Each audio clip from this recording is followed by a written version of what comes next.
Anand, are we good to go? Yeah. Aneet ma'am, can you hear me? Aneet ma'am? Anand, can you hear us? We can Yeah, hear. I can hear you. I can hear you loud and clear. Okay. Should we start? Yeah. Let me just, so I'll stop sharing the PPT here.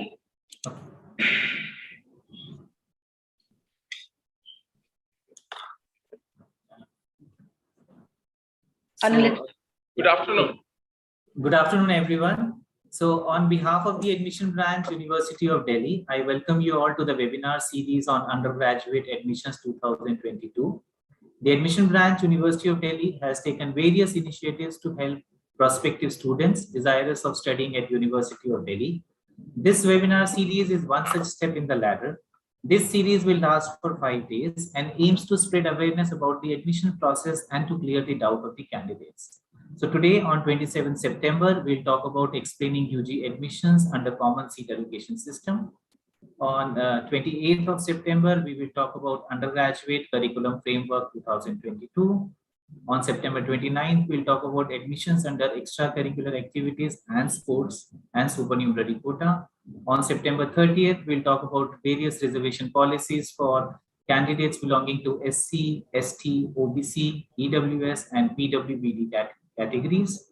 On October 3rd, we'll talk about admissions under Non-Collegiate Women Education Board. A dedicated website is already live with the domain www.admission.uod.ac.in, wherein all relevant information related to admissions is available comprehensively. The CSAS document is also available on the website. This website is a one-place stop reference for all important information related to admissions of University of Delhi. Among the others initiative taken by the university, we have chatbot service, which is a quick resolution to the queries. This service can be utilized between 9 a.m. to 5 p.m. on all working days except public holidays. Candidates can also write to us at ug@admission.du.ac.in for any assistance or queries related to undergraduate admissions. Video tutorials to help the process of registration at CSAS portal will also be available soon on the website. So today amongst us, we have the Honorable Vice Chancellor of University of Delhi, Professor Yogesh Singh. Sir, I would like to welcome you on this platform. Thank you. We are also joined by Professor Haneet Gandhi, Dean Admissions at University of Delhi. I welcome you, ma'am, to this webinar. Thank you. We also have amongst us Dr. Amit Pundir, the Deputy Dean at Admission Branch, University of Delhi. I welcome you, sir. Thank you. In today's webinar, we are going to talk about the UG admission process and the Common Seat Allocation System, more commonly known as CSAS. So now I would like to request the Honorable Vice Chancellor, sir, to give an overview of the admissions at University of Delhi. Sir. Good afternoon. Good afternoon to all of you. On behalf of University of Delhi, I welcome you all. I know that there are a good number of participants and the candidates for admissions who are here on this platform. There are many issues because the system is new to us, but it's a wonderful system. Don't worry about it. My request to all of you that please register yourself if you have not registered. If you have registered, then now the time has come to start giving preferences for the college and subjects. If you want to study physics honors, then and that is your first preference, select physics honors and all the colleges. Don't be reluctant about the selection of the colleges, because large selection will be better for you, so that in the first round you will get a college. If you are satisfied with that, it's okay. If you are not satisfied with that, then in the second round there are chances that you will get a better college. So this is a process, totally computerized, transparent process, and I'm quite hopeful that good number of students will get admission through our system of seat allocation. First time, like CUT is first time, this our centralized seat allocation system is also first time. If you have any problem, we have helpline system at university level, college level also, to address your queries, to address your anxieties. Don't worry about it. Have confidence, have patience, be positive about the whole thing. And when you will get admission in University of Delhi, We are here to welcome you, and we all will work towards a bright future to all of you. Thanks a lot. I would like to request Professor Haneet Gandhi, Dean Admissions, to take the discussions further. Thank you very much. Please. Thank you, sir. Thank you, sir.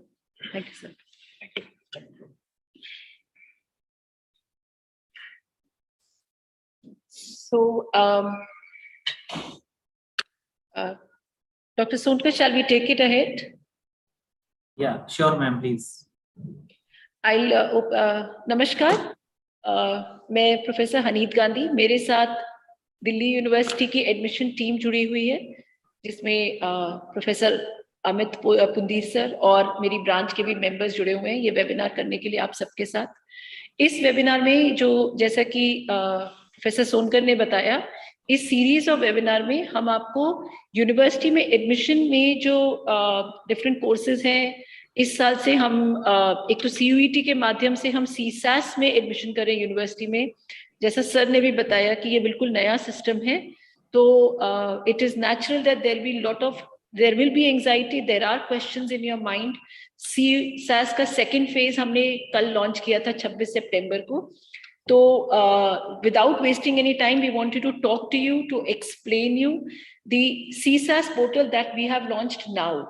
The Common Seat Allocation System portal जो हमने अब launch किया, इसके बारे में आपको पूरा explain करना, हम वीडियो ट्यूटोरियल के साथ भी आपको एक्सप्लेन कर देंगे। तो आज के वेबिनार ये लाइव स्ट्रीम हो रहा है और ये YouTube, हमारी यूनिवर्सिटी के चैनल के YouTube के ऊपर रहेगा भी।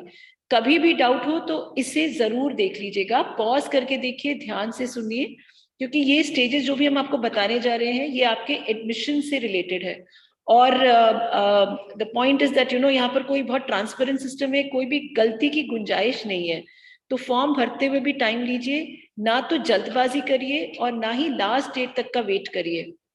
सो प्लीज अपना पोर्टल ध्यान से देखते रहिए। प्रेफरेंसेस का जो ऑप्शन खुला हुआ है इसे ध्यान से देख लीजिए, अभी ये 14 दिन तक खुला हुआ है।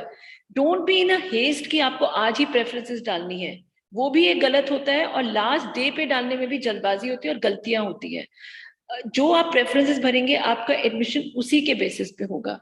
तो आज जो हम बात करने जा रहे हैं, हम आपको कुछ एडवाइजेस भी दे देंगे और आपको पूरा प्रक्रिया भी समझा देंगे। आप फिर मैं दोबारा रिपीट कर रही हूँ कि जब भी आपको अगर कोई डाउट हो तो यूनिवर्सिटी की वेबसाइट पे आप आके सारी इंफॉर्मेशन ले सकते हैं, चाहे वो CUET से थी, चाहे वो CSAS से थी। हमारी एडमिशन वेबसाइट है www.admission.uod.ac.in। हमारी पूरी टीम तैयार है आपको वेलकम करने के लिए। वी हैव, जैसे सर ने बताया, हमारे पास चैटबॉट फैसिलिटी है जिसपे आप बात कर सकते हैं। हमारे पास ईमेल IDs है जिसपे बहुत जल्दी रिस्पॉन्स जा रहा है, और हमारे पास हेल्पलाइंस भी हैं जिन पे भी आप हमें फोन करके बात कर सकते हैं। Our system is well in place, and we are overcrowded with lot of mails and lot of phone calls, yet we are taking care of them in a very timely manner.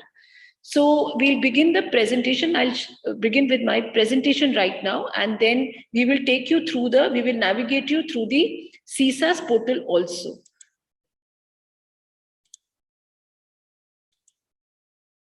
So is the slide visible?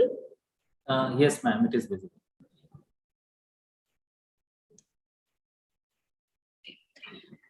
So Delhi विश्वविद्यालय में अब जो admissions हो रहे हैं वो हमारी नया सिस्टम है जिसको हमने कॉमन सीट एलोकेशन सिस्टम दिया है। इसी प्रक्रिया के अंतर्गत सारे एडमिशन होंगे। दिल्ली विश्वविद्यालय में हम बहुत प्लेटफॉर्म्स पे ये बात बता चुके हैं, nevertheless we will still repeat that अब जो आपका पोर्टल खुला है उस पर आप देख सकते हैं there will be 79 undergraduate programmes. You have an option to choose also 260 BA program combinations, and we offer admissions in Bachelor of Arts, Bachelor of Science, Bachelor of Commerce, Bachelor of Music, BWalk, BLEd, और भी बहुत सारे programmes हैं जिनमें हम admission offer करते हैं। ये जो हमारा एडमिशन का प्रक्रिया है ये हमने फरवरी में ही काम करना शुरू कर दिया था, और अप्रैल 5 को हमने अपना बुलेटिन ऑफ इंफॉर्मेशन लॉन्च कर दिया था जिसमें सभी कोर्सेज की एलिजिबिलिटीज शामिल थी। यानी वहां हमने बता दिया था कि अगर आपको दिल्ली विश्वविद्यालय में जिस कोर्स में एडमिशन लेना है, तो आप CUET के कौन से पर्चे में एडमिशन एंट्रेंस दें, वो सब हमने अपने बुलेटिन ऑफ इंफॉर्मेशन में डाल दिया था 5 अप्रैल को। उम्मीद है आप लोगों ने वो देखा होगा और उसी को पढ़कर आप लोगों ने अपना CUET का पेपर दिया होगा। CUET के जो आपके अंक आए हैं, जो नॉर्मलाइज स्कोर है, उनके आधार पर अब हम आपका एलोकेशन या एडमिशन शुरू कर रहे हैं, जिसके सारे रूल्स और सारी पॉलिसीज हमारा डॉक्यूमेंट जो है कॉमन सीट एलोकेशन सिस्टम यानी CSAS 2022 के अंतर्गत दी गई है और ये भी हमारी एडमिशन वेबसाइट पे दिया हुआ है। बुलेटिन ऑफ इंफॉर्मेशन 2 भाषाओं में दिया हुआ है, अंग्रेजी और हिंदी, उसे एक बार दोबारा देख लीजिए। और कॉमन सीट एलोकेशन सिस्टम अभी इंग्लिश में है, 1 हफ्ते के अंदर अंदर ये हिंदी में भी उपलब्ध हो जाएगा, तो आप उसे भी ध्यान से पढ़ लीजिएगा। कुछ खास बातें CSAS से रिलेटेड, सबसे पहले जब आप अपने पोर्टल पे जाएं तो बुलेटिन ऑफ इंफॉर्मेशन और CSAS के रूल्स एक बार दोबारा पढ़ लीजिए और उनको ध्यान से उनमें समझ लीजिए। CUET या CSAS में अप्लाई करने के लिए जो आपका CUET का एप्लीकेशन नंबर है वो अनिवार्य है। It is mandatory to have the CUET number. अगर आप प्लेटफॉर्म देखेंगे, आप लोग लॉग इन करेंगे तो आपके पास 2 ऑप्शन आ रहे होंगे, एक आ रहा होगा अप्लाई का, दूसरा आ रहा होगा न्यू रजिस्ट्रेशन। अगर आप पहली बार आए हैं तो न्यू रजिस्ट्रेशन पे क्लिक करिए। वो आपसे वहां पर न्यू रजिस्ट्रेशन पे जाते ही पोर्टल के पास आपके पास जो फील्ड खुलेंगी, सबसे पहली फील्ड ही CUET एप्लीकेशन नंबर की है। जब आप वहां अप्लाई करके न्यू रजिस्ट्रेशन करके अपना पासवर्ड बना लेंगे, उसके बाद आप अप्लाई करने की प्रक्रिया में भागीदार हो जाएंगे। आपका जो नाम, सिग्नेचर और फोटोग्राफ है उसे आप एडिट नहीं कर पाएंगे। आप देखेंगे कि वो ऑटो इंटीग्रेटेड है CUET के पोर्टल से। बिफोर अप्लाइंग आपसे निवेदन है कि आप अपने सारे दस्तावेजों की एक प्रतिलिपि बना के रख लें, जिसमें सिग्नेचर करके आप रख लीजिए। अभी भी टाइम है, 15 दिन, अभी 14 दिन है आपके पास अभी भी। उन सब सर्टिफिकेट्स को उस प्रारूप में, जिस रूप में हमें चाहिए, जो हमने कहा है, उसको लेकर अपने लैपटॉप में सेव कर लीजिए। क्योंकि ये भी बहुत जगह गलती हो जाती है कि आप फटाफट उस समय डॉक्यूमेंट्स ढूंढ रहे थे और गलत डॉक्यूमेंट अपलोड हो जाता है। तो डॉक्यूमेंट्स की स्कैन कॉपी सिग्नेचर के साथ लैपटॉप में रख लीजिए, जिस फॉर्मेट में चाहिए है और जितने साइज में चाहिए है। एक बार जब आप CSAS का फॉर्म भर देंगे तो आप इन चीजों को चेंज नहीं कर पाएंगे। अपने माता पिता का नाम, आपने जिस कैटेगरी में SC, ST, OBC, PWD, CW, जिस कैटेगरी या सब कैटेगरी या कास्ट में आप CSAS भर देंगे, फेज 1 में जो भर देंगे, वो फिर दोबारा चेंज नहीं हो पाएगा। तो ध्यान से भरिए। आपका जेंडर यानी मेल है या फीमेल है, किस ईमेल आईडी से आप हमारे साथ कम्युनिकेट करना चाहेंगे, या हमें अगर आपको कुछ नोटिस भेजना है तो किस ईमेल आईडी से हम आपसे बातचीत कर सकते हैं, वो ईमेल आईडी, और आपका फोन नंबर। फोन नंबर डालते हुए भी डिजिट्स दोबारा देख लीजिए। Please do not be in a haste. 10 digits बिल्कुल ठीक हो और उसी नंबर को आप आगे लेके चलिएगा, क्योंकि हम सभी कम्युनिकेशन आपके ईमेल या मोबाइल पे करेंगे। तो ये 5 फील्ड्स चेंज नहीं हो सकती हैं, इन्हें बहुत ध्यान से भरिएगा।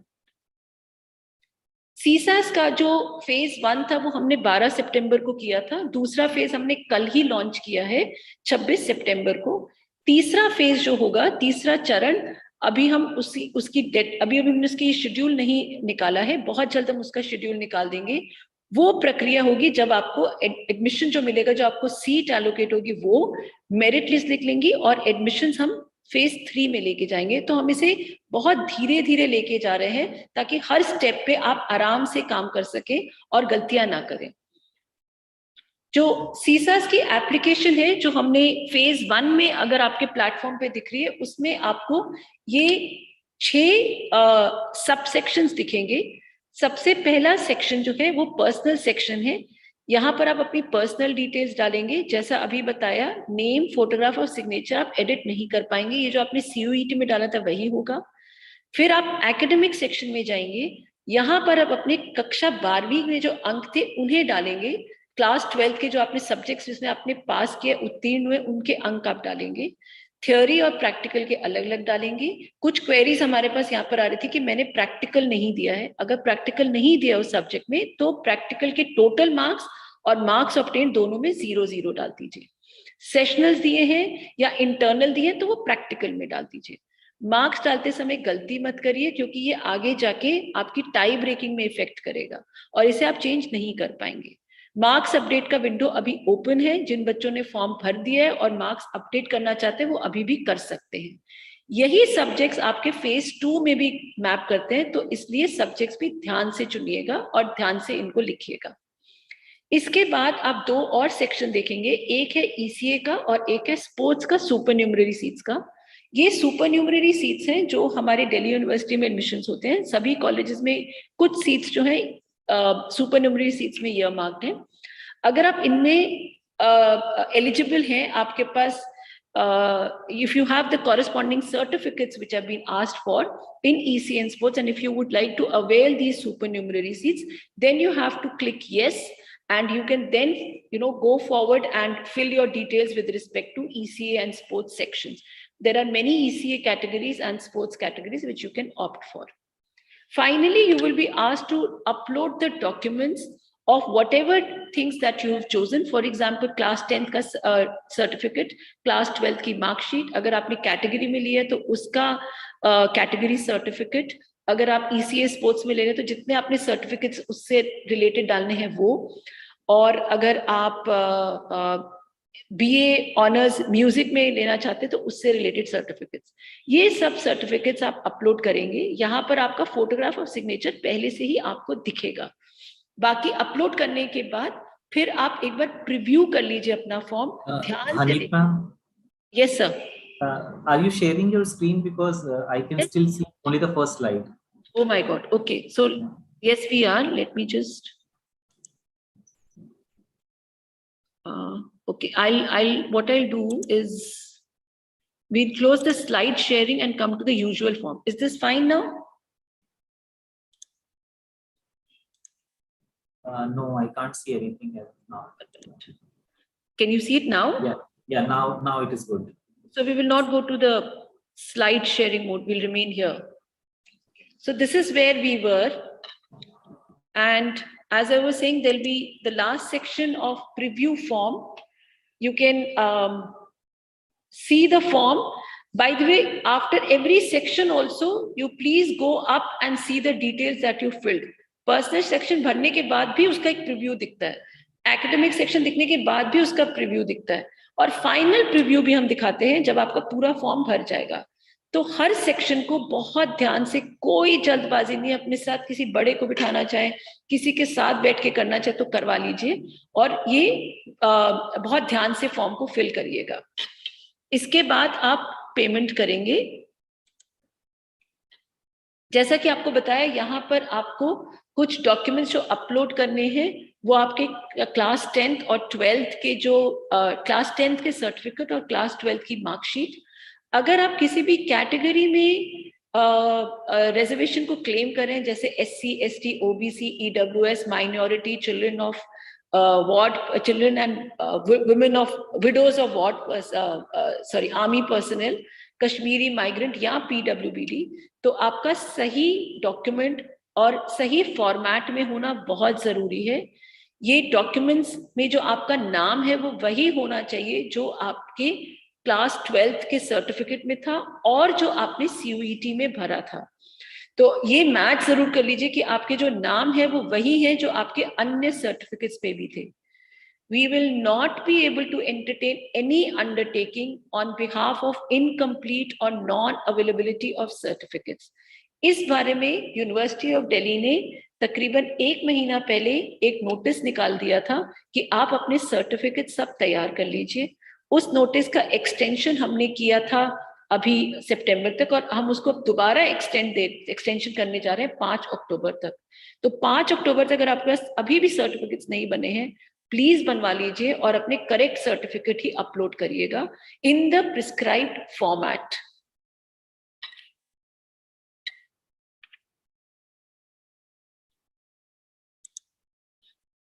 Then finally, you have to make a payment, and the payment gateways will be available on your dashboard. Please do not use any other method of making the payment. Do it only through the payment gateway that is available on your dashboard.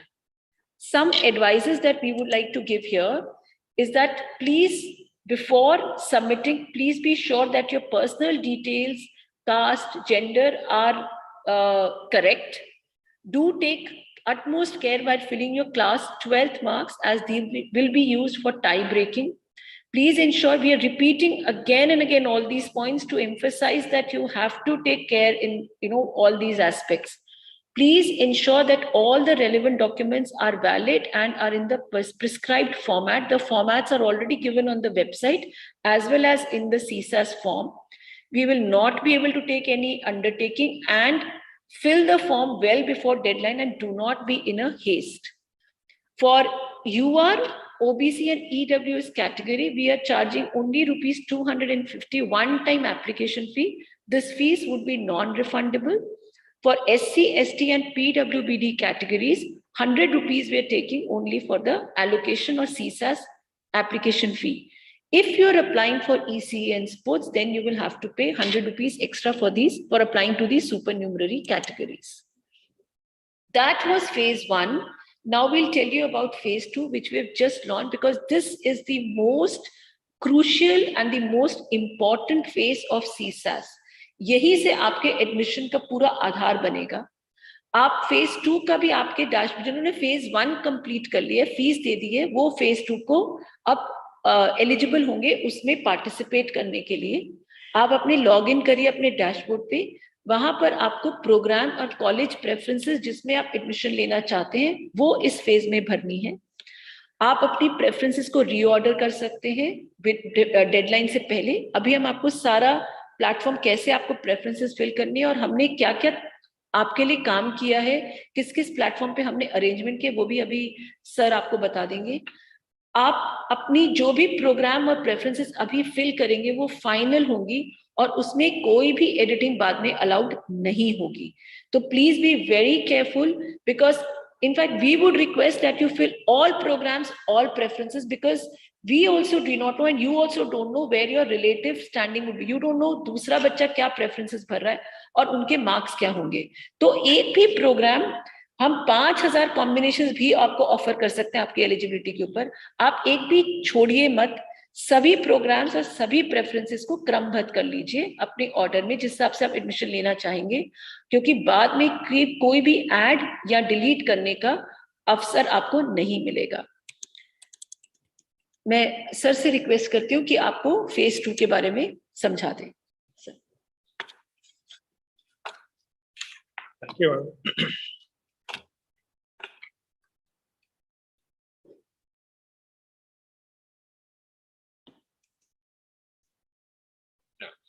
Delhi university में admission लेने के जितने इच्छुक विद्यार्थी हैं मैं सभी का स्वागत करता हूं.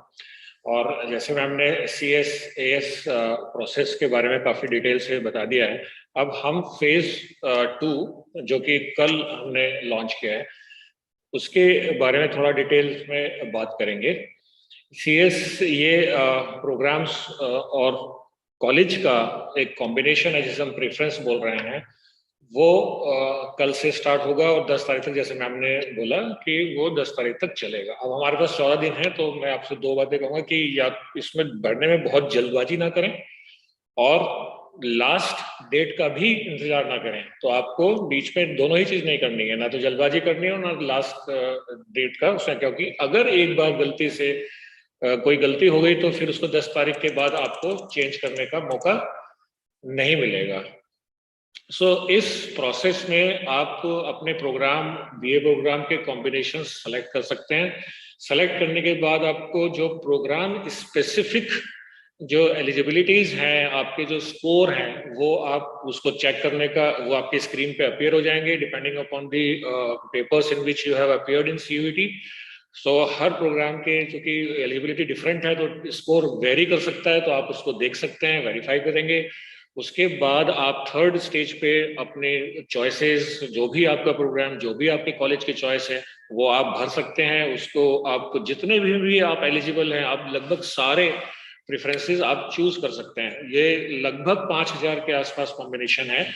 लेकिन आप जितना भी एलिजिबल हैं उतने में आप चूज कर सकते हैं। और हमारी एडवाइस रहेगी, जो हम बार बार आपको कहने की कोशिश कर रहे हैं, कि आप मैक्सिमम नंबर ऑफ चॉइसेस यहाँ पर हमें दें, क्योंकि आपको अभी नहीं पता, आपको अंदाजा नहीं है कि आपकी रिलेटिव पोजीशन क्या है, आपको कहाँ अलॉटमेंट होगा, और ये पहली बार चूंकि हो रहा है, इसलिए आप सभी के लिए ये बहुत इंपॉर्टेंट एडवाइस है कि आप मैक्सिमम चॉइसेस फिल करें। चॉइसेस फिल करने के बाद आप उनको सेव करिए, उनको कंफर्म करना पड़ेगा आपको। आप लास्ट डेट से पहले उनको चेंज भी कर सकते हैं, लेकिन लास्ट डेट तक आप उसको अपनी लिस्ट को मैक्सिमम रख के उसको सेव कर दीजिए। अगर किसी वजह से कोई स्टूडेंट उसको सेव नहीं कर पाता है तो लास्ट डेट पे उसकी जो लिस्ट है वो ऑटोमेटिकली सेव मानी जाएगी, और यही आपकी जो लिस्ट ऑफ प्रेफरेंसेस हैं, यही आपकी एडमिशन का आधार बनेंगी। सो इसलिए आपको प्रेफरेंस देते हुए उनको सेव करना, चेंज करना, रीऑर्डर करना, ये बहुत जरूरी है। बहुत सोच समझ के इसको आप करिएगा। जो यूनिवर्सिटी जो है वो दिल्ली यूनिवर्सिटी जो है वो नॉर्मलाइज्ड स्कोर, जो सीयूटी ने जो नॉर्मलाइज्ड स्कोर डिक्लेयर किए हैं, आप सब लोगों के पास वो अब आ गए होंगे, तो उनके आधार पर मेरिट, हर प्रोग्राम की अलग मेरिट बनाकर और बच्चे की चॉइस को और उसकी कैटेगरी को देखते हुए और नॉर्मलाइज्ड स्कोर को कंसिडर करते हुए उनका अलॉटमेंट अलोकेशन किया जाएगा। सो आपको जैसे यहाँ देख सकते हैं हर प्रोग्राम के बारे में कौन कौन सी एलिजिबिलिटी है और उस एलिजिबिलिटी के अकॉर्डिंग कौन से सब्जेक्ट हम कंसिडर करेंगे, और ये वो सब्जेक्ट होने चाहिए जो आपने 12th क्लास में भी पढ़े हैं। सो उसके आधार पे आपकी एलिजिबिलिटी या नॉन एलिजिबिलिटी जो है वो तय होगी और आपका एक स्कोर आ जाएगा। ये सभी प्रोग्राम में जब आप उसको एप्लीकेशन फॉर्म को भरेंगे तो ये पूरी लिस्ट आपको दिख जाएगी। लेकिन यहाँ पर जो इम्पोर्टेंट पॉइंट है वो ये कि यहाँ पर हमने जो स्कोर तय किए हैं आप लोगों के, वो नॉर्मलाइज्ड स्कोर के बेसिस पे किए हैं। ओके, सो यहाँ पर जल्दी से वही एडवाइसेस हैं कि आप मैक्सिमम नंबर ऑफ प्रेफरेंसेस हमें दें, क्योंकि एक बार अगर आपको लगे कि आप भूल गए, कोई प्रोग्राम भूल गए, कोई कॉलेज भूल गए, तो 10 अक्टूबर के बाद आपको मौका नहीं मिलेगा। किसी भी सर्कमस्टांसेस में दिल्ली यूनिवर्सिटी ये अलाउ नहीं कर पाएगी कि आप अपनी उसको रिविजिट कर सकें। सो इसलिए आप यूनिवर्सिटी ऑफ दिल्ली की बुलेटिन ऑफ इंफॉर्मेशन को एक बार फिर दोबारा से अच्छे से पढ़ें। CSAS डॉक्यूमेंट जो पोर्टल पे अपलोडेड है उसको भी आप एक बार दोबारा से पढ़ें। फिर कहीं किसी कागज पे अपनी प्रेफरेंसेस को लिख लें, उसको 1 या 2 दिन ध्यान से देखें, उसमें कुछ ऐड करना, डिलीट करना, कोई कॉलेज ऐड करना या डिलीट करना, ये सारे काम पहले आप फॉर्म भरने से पहले एक कहीं अपने रजिस्टर में या किसी कागज पे अलग से करें। अब मैं यहाँ से आपको ये हमारा फेज 2 जो स्टार्ट हुआ है, यहाँ से जल्दी से एक जो है वॉक थ्रू हम उसको करेंगे कि पोर्टल पे हम क्या क्या चीजें हैं, क्या क्या हमें भरनी है, कहाँ कहाँ हमें सावधानी भरनी है। तो जब आप प्रेफरेंसेस फिल करने जाएंगे, इन सब काम को करने के बाद आप अपनी एक लिस्ट रेडी रखिए, आप अपने डॉक्यूमेंट्स रेडी रखिए और उसको बार बार 2-3 बार कम से कम उसको देख लीजिए, उसमें कोई चीज छूटनी नहीं चाहिए। सो जब आप यहाँ पर एनरोल अपना इस वेबसाइट पे जाएंगे तो you will see this screen. यहाँ पर इस स्क्रीन के बाद आप अपना CUT एप्लीकेशन नंबर डालेंगे, पासवर्ड डालेंगे और कैप्चा वेरिफिकेशन के बाद आप अपने डैशबोर्ड पे पहुंच जाएंगे।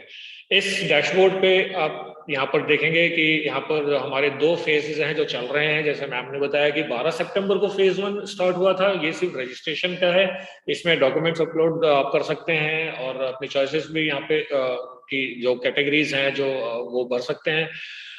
ये फेज भी 10 अक्टूबर तक पैरेलली चलता रहेगा। ये 12 सितंबर को शुरू हुआ और ये 10 अक्टूबर तक चलता रहेगा। फेज 2 जो हमारा कल शुरू हुआ है वो हमारा ये भी 10 अक्टूबर तक चलेगा। सो आपको ये स्क्रीन मिलेगी। अगर आपने फेज 1 अप्लाई कंप्लीट कर लिया है तो आपको ये दोनों आइकन यहाँ पे दिखेंगे, आप उसको व्यू कर सकते हैं, रिविजिट भी कर सकते हैं। और हम इसमें अपना फोकस जो है how to fill the preferences. So हम ये एज्यूम करके चल रहे हैं कि आपने फेज 1 कर लिया होगा, नहीं किया तो आप उसको जल्दी से कर लीजिए और उसके बाद फेज 2 में आप यहाँ से स्टार्ट कर सकते हैं। So you will see this start icon here.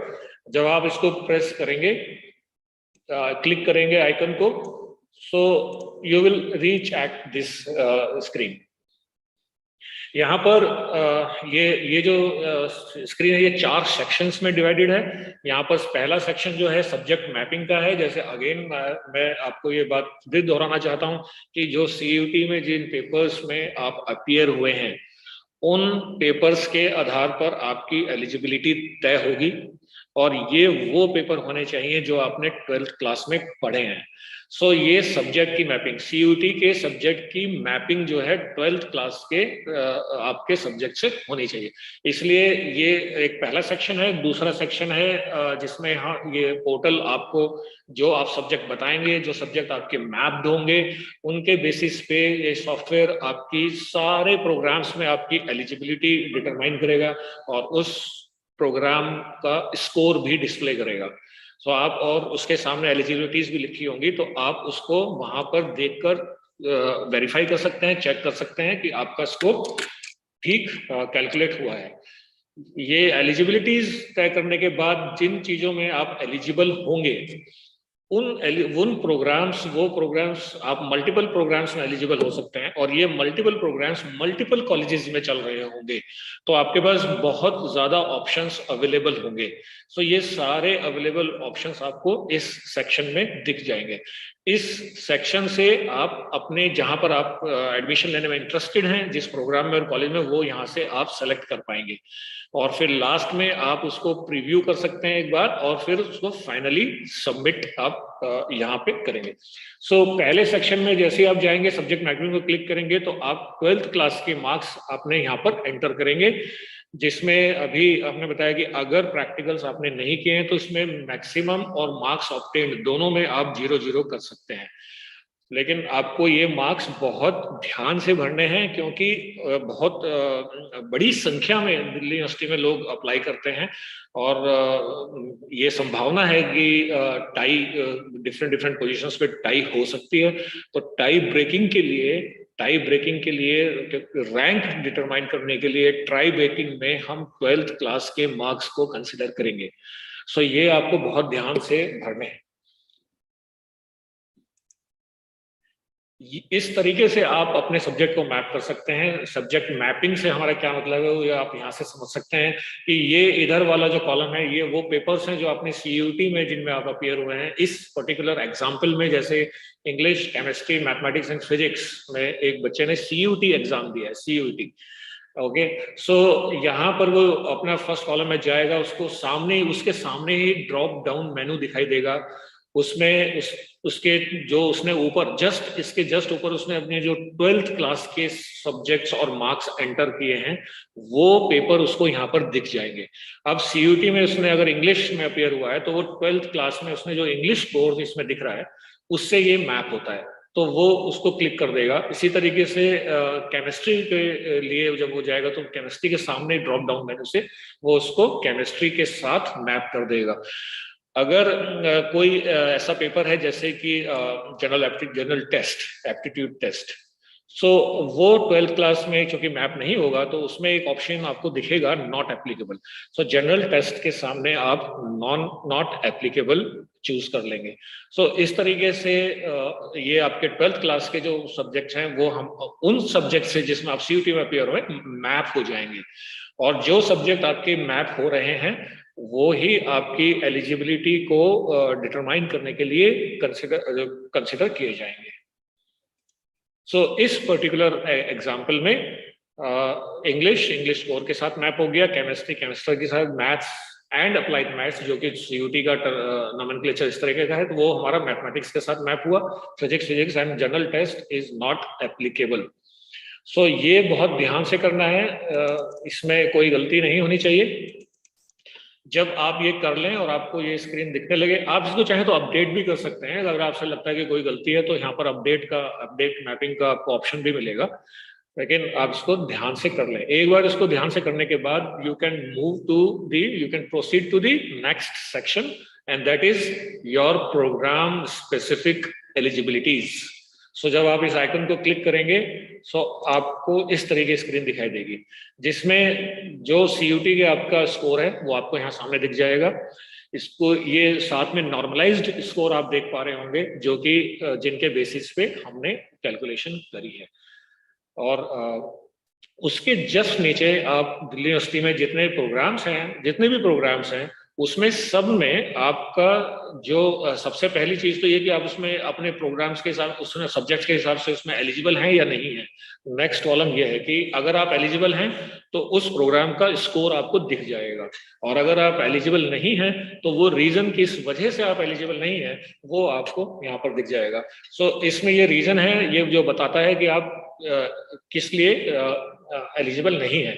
इस पर्टिकुलर एग्जाम्पल में हमने जो ये एग्जाम्पल लिया है, इसमें आप देख सकते हैं कि बच्चे ने हिंदी नहीं पढ़ी है तो वो हिंदी पत्रकारिता के लिए एलिजिबल नहीं है। तो ये रीजन यहाँ पर लिखा हुआ है कि आपने एक जो mandatory requirement of particular paper वो फुलफिल नहीं करी है, इसलिए आप नॉन एलिजिबल हैं। इसके साथ अगले कॉलम में आपको वो एलिजिबिलिटी दिखाई देगी जो हमारी बुलेटिन ऑफ इंफॉर्मेशन में पब्लिश्ड है फ्रॉम द लास्ट 6-7 मंथ्स। सो ये भी आप टैली कर सकते हैं और इसको भी आप बुलेटिन ऑफ इंफॉर्मेशन से आप अपनी एलिजिबिलिटी को चेक कर सकते हैं। तो ये एक वेरिफिकेशन का एक स्टेप है बीच में कि आप एलिजिबल हैं तो किस लिए हैं, और फिर आपका स्कोर है। अगर आप एलिजिबल हैं तो आपका कोई स्कोर होगा, और अगर आप एलिजिबल नहीं हैं तो उसका एक रीजन यहाँ पर होगा। तो ये एक तरीके से आप अपने स्कोर को वेरीफाई कर सकते हैं। यहाँ पर जो बॉक्स के अंदर जो आपको सब्जेक्ट दिखेंगे, क्योंकि सीयूटी में ऐसा हो सकता है कि बच्चे बहुत 5 या 6 पेपर में बच्चा अपीयर हुआ हो, लेकिन दिल्ली यूनिवर्सिटी में जो मैप सब्जेक्ट्स हैं वही यहाँ पर कंसिडर होंगे। और जो हमने तरीका बुलेटिन में बता रखा है, बहुत अच्छे से समझा रखा है कि सब्जेक्ट्स जो हैं वो B1 और B2 कैटेगरी में भी डिवाइडेड है, और एलिजिबिलिटीज भी इसी तरीके से। लैंग्वेज का एक सेक्शन है, लिस्ट ए है, फिर उसके बाद हमारी B1 कैटेगरी है, B2 कैटेगरी है। सो उसमें कुछ कंडीशंस है कि B1 से इतने पेपर आ सकते हैं, B2 से इतने पेपर आ सकते हैं। सो ये सारी प्रोग्राम स्पेसिफिक एलिजिबिलिटीज हैं जो एक प्रोग्राम से दूसरे प्रोग्राम में वेरी करती हैं। सो एक प्रोग्राम में आपका कॉम्बिनेशन ऑफ सब्जेक्ट्स जो है वो वेरी कर सकता है। सो वो उस प्रोग्राम के लिए जो हमने सब्जेक्ट्स कंसिडर किए हैं वो आपको यहाँ पर दिख जाएंगे। सो ये भी एक वेरीफाई हो जाएगा, इस स्टेप में क्रॉस चेक हो जाएगा कि आपके सही सब्जेक्ट्स ही कंसिडर किए जा रहे हैं। ओके, और उसके बाद उसका एक टोटल स्कोर, उस पर्टिकुलर पेपर के लिए आपका क्या स्कोर है ये आपको यहाँ पर दिख जाएगा। सो इस पर्टिकुलर एग्जाम्पल में बीए ऑनर्स हिस्ट्री के लिए आपका जो स्कोर है वो यहाँ पर आप दिख रहा है। ओके, सो यहाँ पर ये एक छोटी सी एडवाइस है, ये बहुत इंपॉर्टेंट है कि आप अपने सीयूटी स्कोर को चेक कर लें, और अगर किसी भी तरीके से आपको लगता है कि उसमें कोई गड़बड़ है या उसमें कुछ चीज मैच नहीं कर रही, तो बहुत सारे ऐसे साधन हैं जो हम बाद में देखेंगे जिसके थ्रू आप एडमिशन ऑफिस को कांटेक्ट कर सकते हैं, और आप अपनी एलिजिबिलिटीज और जिन जिन चीजों में आप एलिजिबल नहीं हैं उनको भी एक बार ध्यान से देख लें। उसके बाद जब आपको ये पता चल जाएगा कि आप किन चीजों में एलिजिबल हैं और आपका स्कोर क्या है, इसका भी अंदाजा आपको लग जाएगा, ये सजेस्टिव है, आपका अंदाजा लग जाएगा। उसके बाद आप, ये हमारी एडवाइस है कि आप उन प्रोग्राम्स की लिस्ट बना लें और फिर देखें कि उनमें से आप किन में एडमिशन लेने में इंटरेस्टेड हैं। अब आपको यहाँ पर काफी अच्छा है, you can take a learned decision here at this point of time, because now you know your score and as well as the programs in which you are eligible, so you can take a very learned decision here कि आप उनको बना लीजिए और फिर उनको आप preferences allot करना शुरू करिए कि आप किस तरीके से, कौन से कोर्स को आप नंबर 1 चाहेंगे, कौन से किस जगह से आप नंबर 1 चाहेंगे, ये सब आप उसमें लिस्ट बना लीजिए। ये हम बार बार आपको हर थोड़ी देर बाद ये इसलिए बता रहे हैं कि आप एक तो मैक्सिमम चॉइसेस दें, और दूसरा जो हमारा कंसर्न है वो ये कि अगर आपने 10 अक्टूबर तक ये एक्सरसाइज नहीं करी तो फिर किसी भी सर्कमस्टांसेस में आपको कोई भी प्रोग्राम ऐड या डिलीट या नहीं करने दिया जाएगा। सो जब आपकी ये लिस्ट अलग से, ये लिस्ट जब आपकी तैयार हो जाए तब आप नेक्स्ट सेक्शन में मूव कर सकते हैं by clicking this icon, proceed to the preference selection. Okay, so now when we go to the next section, that is the preference section, वहां पर आपको उस पेज पर ये एक सेक्शन ऐसा दिखाई देगा। ये वो सारी प्रेफरेंसेस हैं जिसमें आप एलिजिबल हैं। अभी आपने देखा कि आप 10, 15, 20 प्रोग्राम्स में, दिल्ली यूनिवर्सिटी में 79 प्रोग्राम्स हैं, आप काफी सारे प्रोग्राम्स में एलिजिबल हो सकते हैं, और वो काफी सारे प्रोग्राम्स काफी सारे कॉलेजेस में चल रहे होंगे। तो प्रेफरेंस के लिए each programme running in a particular college is one preference. Okay, so that way, in this particular case, you can see we have 1,417 choices available to the candidate.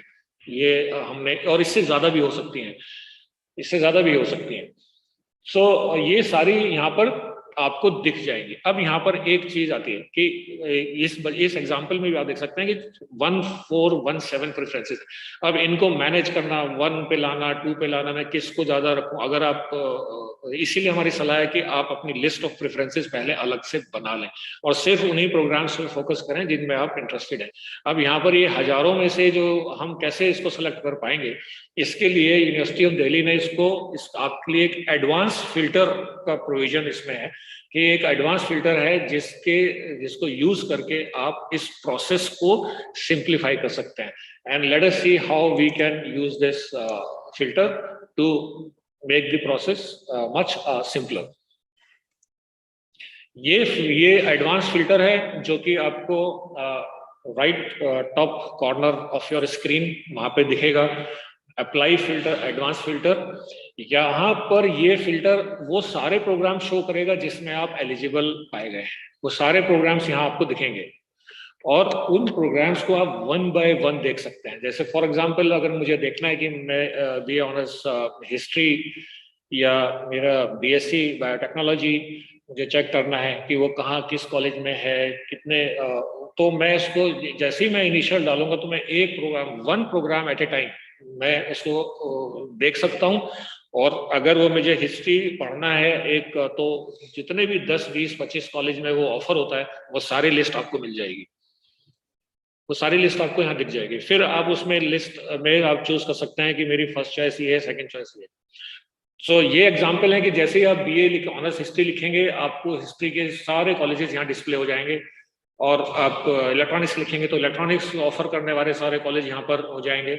इसके अलावा, प्रोग्राम के अलावा, अगर आप कॉलेज के नाम से सर्च करना चाहते हैं तो आप कॉलेज की कुछ इनिशियल 2-3 कैरेक्टर भी आप टाइप करेंगे तो आपको वहां पर कॉलेज वो अपीयर हो जाएगा एडवांस फिल्टर में. और फिर आप उस कॉलेज के अंदर जितने भी प्रोग्राम चल रहे हैं, ये दोनों तरीके से चलता है. कौन सा प्रोग्राम कितने कॉलेज के अंदर चल रहा है और कौन से कॉलेज के अंदर कितने प्रोग्राम चल रहे हैं, ये आपको इसी फिल्टर से दिख जाएंगे.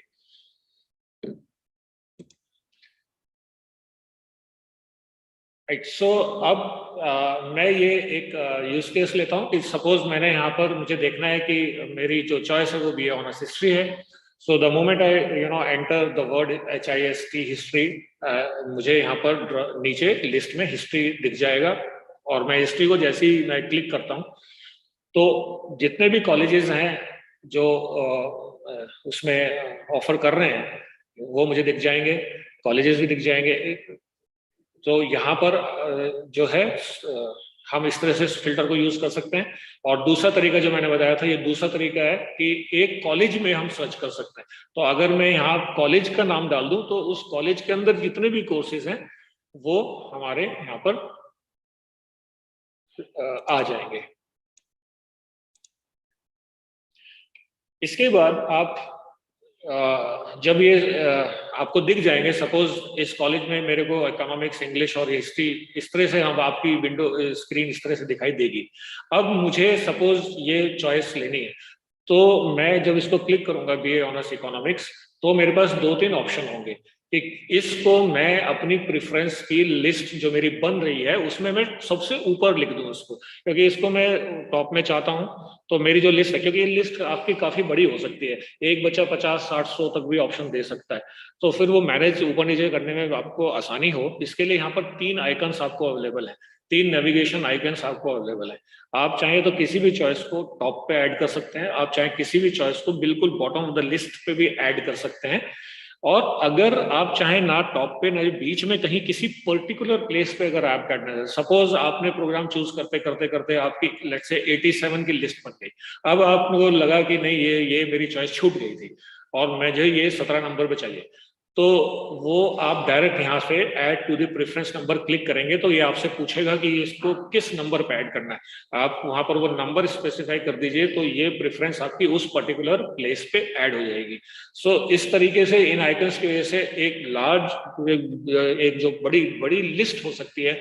दिल्ली यूनिवर्सिटी में 79 प्रोग्राम्स हैं और बहुत सारे कॉलेजेस हैं, around 70 colleges are there, 5000 combinations are there.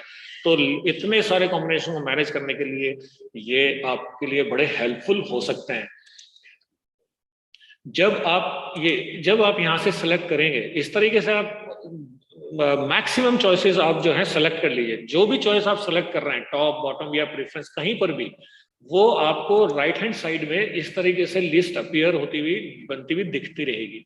आप जैसे जैसे आप यहाँ पे ऐड करते रहेंगे ये लिस्ट आपकी बड़ी होती रहेगी और यहाँ पर ये काउंट आपका बढ़ता रहेगा। जैसे ये काउंट एक्सट्राइंग 2 है, क्योंकि मैंने 2 एग्जाम्पल के तौर पे 2 चीजें मैंने ली हैं, प्रेफरेंस लिए हैं। सो आप इसकी 20 भी हो सकती हैं, 200 भी हो सकती हैं। तो जितने भी आप ऑप्शन सेलेक्ट करेंगे वो राइट हैंड साइड में जो आपका एक है टेबल, वहां पर आपको दिखता रहेगा और कितनी आप सेलेक्ट कर चुके हैं ये प्रेफरेंसेस का काउंट यहाँ पर बढ़ता रहेगा।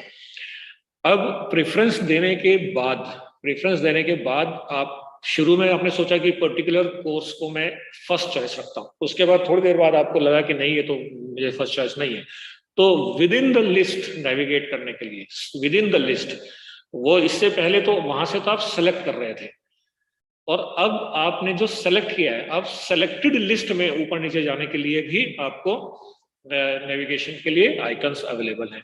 ये सिंपल है, अगर आपको डाउन लिस्ट भेजना है, इस चॉइस को अगर आप लिस्ट में डाउन भेजना है तो आप भेज सकते हैं, ये एक स्टेप डाउन चला जाएगा। और अगर अप भेजना है तो ये एक स्टेप अप चला जाएगा। लेकिन अगर आपको एक काफी दूर पे जाना है, लेट्स से कोई अपीयर कर रहा है 80 पे और आप उसको 15 पे भेजना है, सो आप उस नंबर को डायरेक्ट यहाँ पर स्पेसिफाई कर सकते हो, move to a particular preference number.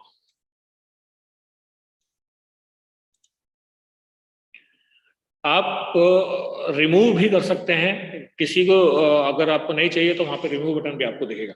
ये सब करने के बाद यहाँ पर आपको चेंजेस सेव करना जरूरी है, ये आप जरूर क्लिक करिए। अगर ये नहीं क्लिक करेंगे तो आप नेक्स्ट सेक्शन में नहीं जा पाएंगे। और इसको आप ध्यान रखें कि हर उसके बाद हाँ आप चेंज कर सकते हैं। अगर आपने चेंजेस सेव कर लिए और आपको 1 दिन बाद या 2 दिन बाद आपको लगा कि आप you want to revisit your list of preferences, then you can do it and you can change the you can save the changes again। ये जो लास्ट आपकी डेट है 10 अक्टूबर, तब तक आप इसको कर सकते हैं, चेंज कर सकते हैं, कितनी भी बार आप इसको चेंज कर सकते हैं। लेकिन अगर आप किसी वजह से नहीं कर पाए, इसको सेव नहीं कर पाए, तो जो आपने लिस्ट बनाई है, जो आपने लिस्ट बना रखी है, वो ऑटोमेटिकली सेव हो जाएगी 10 अक्टूबर को, जब इसका टाइमलाइन खत्म होगा। ओके, सो यहाँ तक आने के बाद हम लास्ट है कि जो भी हमने लिस्ट बनाई है ऊपर नीचे हमने उसको अपने अनुसार कर लिया है। फिर हमने उसको 1-2 दिन फिर सोचा। हम लिस्ट देने के बाद भी 1 या 2 दिन सोचने के लिए रखें कि हमें कोई चेंज चाहिए क्या, हमने कोई डिसीजन गलत ले लिया क्या। इसीलिए हम रिपीटेडली कह रहे हैं कि लास्ट डेट की इंतजार मत करिए। अपने प्रोग्राम, अपने वर्क, अपने इसको प्लान को कुछ ऐसा करिए कि आप धीमे पहले लिस्ट बनाएं, फिर उसको अच्छे से भरें, फिर उसको सेव करके रखें, फिर उसको रिविजिट करें 1-2 दिन। जब आप बिल्कुल तसल्ली आपको हो जाएगी आपने बिल्कुल सही लिस्ट दी है, तभी आप उसको फाइनल सबमिट करिए, ताकि आपको बाद में कोई परेशानी ना हो। तो उसके लिए आप यहाँ पर आप देख सकते हैं कि मेरी, जैसे मैंने दिया था अभी, बीए इकोनॉमिक्स मेरी आत्माराम कॉलेज में फर्स्ट प्रेफरेंस है। और यहाँ पर इस तरीके से मैं अपने प्रेफरेंसेस को प्रीव्यू कर सकता हूँ। और प्रीव्यू करने के बाद जब मैं इसको सेव करूंगा तो आपको इस तरह से दिखाई देगा that your preferences have been submitted successfully. Okay, so ये एक सेकंड फेज का बहुत इंपॉर्टेंट सेक्शन था कि अपनी चॉइसेस कैसे दें। और इसमें अगर 2 या 3 पॉइंट अगर मैं जस्ट रिपीट करूं, हालांकि कई बार हो चुके हैं, बट मैक्सिमम चॉइसेस दें, चीजों को जल्दबाजी में बिल्कुल नहीं करें, अपनी लिस्ट अलग बनाएं, उसको अच्छे से देख लें, फिर उसको फिल करें, सेव करें। और सेव करने के बाद भी अपने पास 2-3 दिन, 1-2 दिन उसको रहने दें, रिविजिट करें, सोचें, अगर लगता है कोई चेंज करना है तो कर लें। 10 तारीख के बाद, 10 अक्टूबर के बाद आपको पास कोई मौका नहीं होगा उसे किसी भी प्रकार से ऐड, डिलीट या कोई भी चेंज करने का। सो फेज 2 के बाद जब हम हमारे पास चॉइसेस आ जाएंगी, हमारे पास स्कोर है बच्चे का और हमारे पास उसकी चॉइसेस आ जाएगी, हमारे पास उसकी कैटेगरी आ जाएगी, तो उसके बेसिस पे हमारा फेज 3 शुरू होगा, जिसकी डेट्स जो हैं वो बाद में अनाउंस की जाएंगी, आपको पता चल जाएगा वेबसाइट से। वो जो फेज 3 है जिसका नाम है सीट एलोकेशन एंड एडमिशंस, वो हमारा शुरू होगा। सो उसमें एक ही क्राइटेरिया है कि बच्चे को उसकी स्कोर के हिसाब से हाईएस्ट प्रेफरेंस मिले।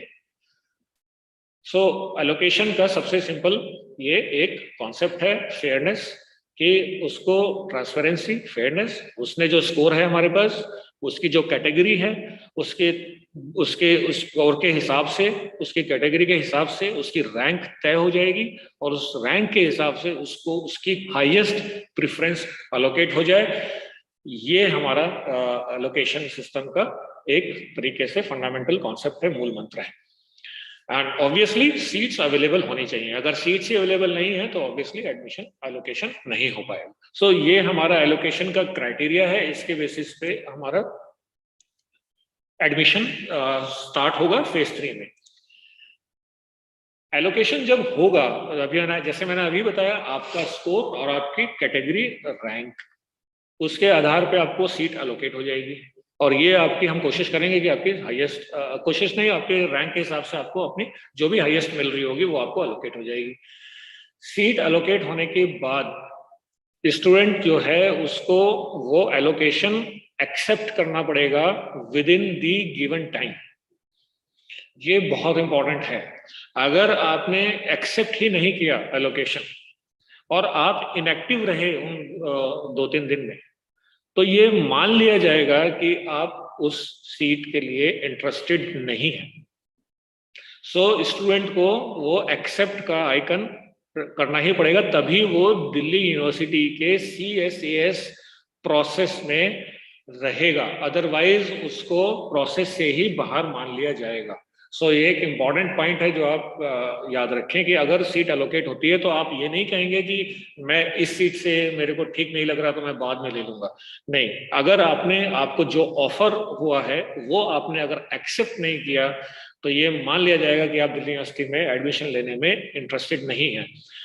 Okay, so the first important point is that you have to accept the allocated seat. अब ये जो allocation है, the moment you accept it, that your acceptance along with all your details, along with all your documents will go automatically to the college, the particular college. Now college will look into the eligibilities, the documents and various other things, and college will either approve your seat or if your documents are invalid, then the application, the offer can be rejected also by the college.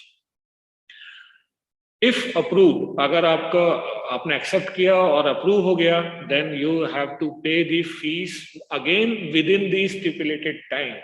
अगर आपने fees भी approval के बाद भी अगर आप fees पे नहीं करते हैं, तब भी ये मान लिया जाएगा that you are not interested in the Delhi university admission process.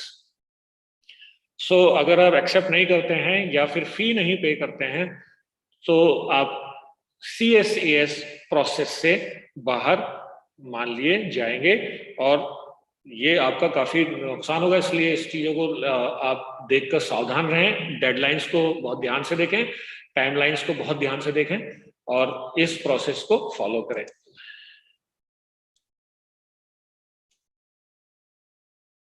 Okay, so या that is the same thing, we can move on to the next one. ये चीजें हैं, 4 चीजें हैं जो बहुत इंपॉर्टेंट हैं और कॉलेज पे जब आपका जाएगा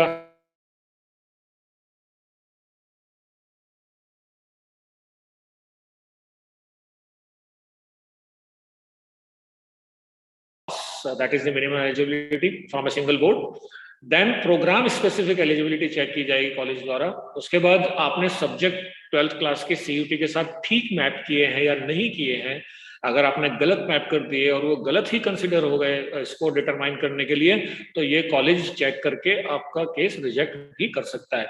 इसके बाद validity of documents, authenticity of the documents will also be checked by the college. So इस वेरिफिकेशन का जो प्रोसेस है, इसके दौरान ऐसी सिचुएशंस आ सकती हैं कि कॉलेज को कोई क्लैरिफिकेशन कैंडिडेट से चाहिए हो। सो वो कॉलेज जो है इस कैंडिडेट को डायरेक्ट कांटेक्ट करेगा, मेल से करेगा, डैशबोर्ड के थ्रू करेगा। Now it is the responsibility of the student to respond to these queries again within the stipulated time for that particular allocation cycle. उस एलोकेशन साइकिल का जो timeline है उसके अंदर अगर आप क्वेरी को रिस्पॉन्ड नहीं करते हैं तो आपका ये एडमिशन अगेन कैंसिल भी हो सकता है। इसलिए आप बहुत अवेयर रहें। अगर आप चेक कर रहे हैं कि कोई कॉलेज से क्वेरी तो नहीं है, क्वेरी अगर है तो उसे इग्नोर ना करें और विद इन टाइम आप उसको रिस्पॉन्ड करें।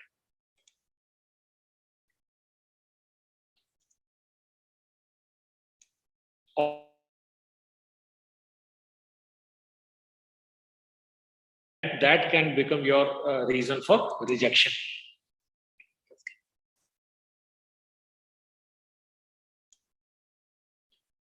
ओके, नाउ पहला जो राउंड के बाद ऐसा स्थिति हो सकती है कि कुछ बच्चे एडमिशन ना लें, they may not be interested in taking admission in university of Delhi और इन अ पर्टिकुलर कोर्स। तो हमारे पास कुछ सीट्स वैकेंट रह सकती हैं। जब तक हमारे पास प्रोग्राम्स में सीट वैकेंट रहेंगी और उसके बाद दिल्ली यूनिवर्सिटी उस पर डिसीजन लेता रहेगा और सब्सिक्वेंट राउंड्स ऑफ एलोकेशन जो हैं आते रहेंगे, ये यूनिवर्सिटी उसको नोटिफाई करती रहेगी। रेगुलर राउंड्स ऑफ एलोकेशन के अलावा भी there are provisions of allocation rounds जो कि अभी हम इसमें डिस्कस करेंगे प्रेजेंटेशन में। ओके, नाउ अगर आपका फर्स्ट राउंड ऑफ एलोकेशन में आपको सीट अलोकेट हो जाती है और आप फी पे करते हैं और आपको एडमिशन हो जाता है in a particular college, but you want to go for an upgrade, तो अपग्रेड के ऑप्शन आप क्लिक कर सकते हैं और जितनी भी सीट वहां पर फर्स्ट राउंड के बाद अवेलेबल होंगी, आपके रैंक और आपकी कैटेगरी को कंसिडर करते हुए your case will be reconsidered, and if your rank is good enough to get an allocation in the round 2, then you will be upgraded. Now this is important, what we have mentioned here is important to note.